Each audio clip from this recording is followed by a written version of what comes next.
Double burden of malnutrition, or DBM, is a condition where obesity and underweight exist at the same population. Now, Indonesia also faces this problem, especially in Papua, where the obesity rate is the highest among children aged 5 to 12, but stunting and wasting rates are also high among children under the age of 5. Now, usually underweight is associated with poverty and food scarcity, while obesity is associated with food surplus and sedentary lifestyle.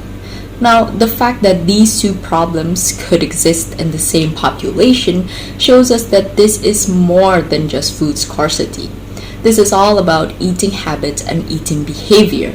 Because even if you are presented with an array of food, but you chose junk food every single day, your body still wouldn't have the adequate nutrient for its function. Because adequate food doesn't equal adequate nutrient. Now, this now begs the question, what shapes eating habits and eating behavior? Now, previous research shows that advertisements may play a role in shaping these eating habits and eating behavior. Now, if this research succeed in proving that advertisement has a role in shaping children's food preference and therefore shaping their eating habits and therefore shaping their health, then policymakers might want to take a look at this and implement restrictions on unhealthy food advertisements.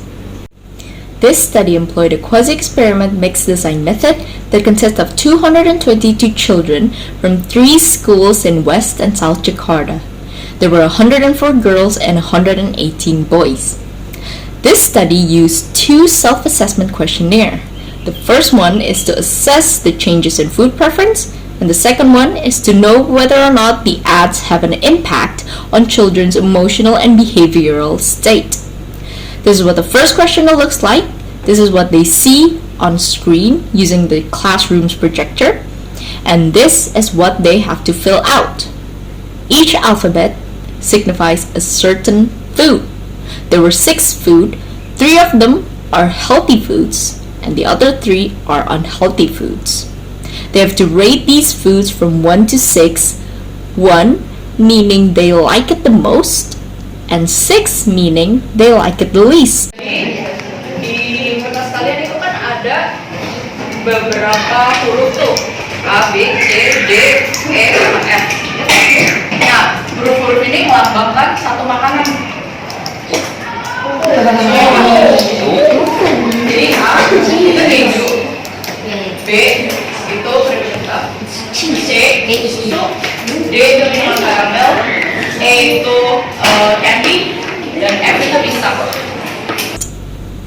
After they're done with the questionnaire, they were exposed to the advertisements or videos.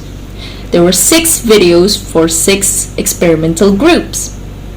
There are 30-second unhealthy food advertisement, 15-second unhealthy food advertisement, 30-second healthy food advertisement, 15-second healthy food advertisement, 30-second control video, and a 15-second control video.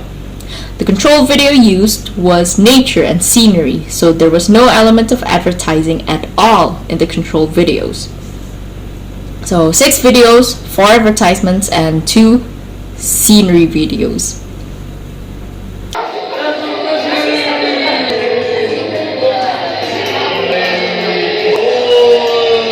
After they're done with their videos, they were given the exact same question as before. So this is a pre-test. There was a pre-test, and now they were given a post-test. They were given the exact same instructions, which is to rate these foods from 1 to 6, and they can change their answers, or they can fill out the answers exactly as what they did before. After they're done with the post-test, they were given the second questionnaire, which is a 9-item statement that they have to check, like so. Lastly, the debrief. Before the experiment started, the children were not given the true purpose of the experiment. So we only told them that we're gonna need your data on food preferences. So we want to know whether you like certain foods or not.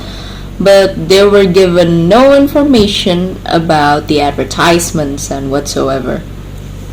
So after the experiment was done, we told them that this is what we're really trying to find out, whether the advertisement would impact your food preference. Because some of the kids truly do not understand why the post-test is the exact same question, has the exact same question as the pre-test. They feel like that there's no point in doing the sets of question again for the second time. So we need to explain to them that this is a pre-test, post-test situation, and that we want to see whether they have changes in food preferences after watching the advertisements. We also told them that the second questionnaire is to assess their emotion and behavior. And yeah, that's about it. Now the results are nothing short of surprising. There are no uniform changes between the groups, but there are some changes in specific foods. For example, there's an increased preference for milk after the 30-second unhealthy food advertisement. There was also an increased preference for cheese and a decreased preference for potato chips after a 15-second healthy food advertisement. And the most surprising of all is there's an increase of preference for caramel drink after a 30-second control video. Now, these results cannot be concluded into a single notion. So, our initial hypothesis was that when exposed to an unhealthy advertisement, children will choose more unhealthy food. However, when they are exposed to healthy or controlled video, their ratings would be the same. So there would be no prominent changes between the pre-test and the post-test. That was our hypothesis. But the results cannot be concluded. There was no universal changes in these groups.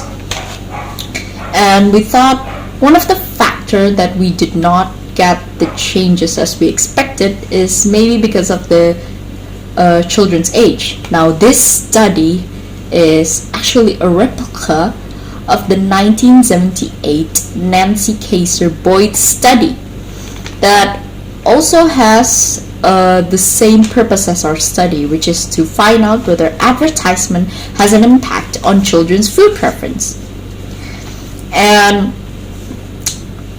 the 1978 study garnered results, which is the unhealthy food advertisement does changes the ratings of the children, while the healthy food and the control video does not show significant difference. Now, one of the reasons why the results differ from the 1978 results might due to the age of the children. Now, Nancy Kaiser in the 1978 study used toddlers as her participants, and I think toddlers might be more susceptible to advertisements. So that's one of the potential factors why the results differ. And another thing is, in 1978, children had to watch TV as their entertainment. Like, there were no social medias and there were no text messaging, and they just had to watch TV's series with unskippable ads. Now, in this day and age, advertisements are no longer in the form of hard sell direct advertisements, but children these days often watch influencers promoting a product subtly through, showcasing a product, like my daily life. Like for example, I use this lip balm every day, and turns out the influencer was being sponsored by this product, and this influencer just integrate this product in her daily life. So it's subtle marketing these days. Everyone do subtle marketing through social media, while in the old days they only do hard sell and direct marketing. So this could be a factor why hard sell direct marketing does not affect children anymore, because they are now exposed to the more subtle soft sell marketing. So yeah, okay. And from the second questionnaire, we got that 15-second advertisement impact children's emotion and behavioral state, while the 30-second advertisements do not. Now, an explanation for this might be because children are now more accustomed to the short version videos of everything. Like TikTok and YouTube Short just shape this children's brain so that they are more familiar with short form content. So this is the surprising results, because at the start of the experiment I thought that 30-second advertisements would give more impact to the children, right? Because it's a longer advertisement. But turns out the 15-second advertisements had more impact on the children. This is interesting because social media is a new thing, right? And these children's brain are now shaped and molded so that they are now accustomed to the short form of videos rather than longer ones. Now, there was actually a study backing up this theory. In 2024, there was a study by Rajaswaru which found that student sustained attention is adversely affected by social media use. Another 2024 study assessing 159 teenagers and young adults stated that greater use of social media was consistently associated with poor attentional control and higher levels of distractibility. If the more developed brain of a teenager or young adult can be damaged by social media, this raises concern about the potentially greater impact on younger children.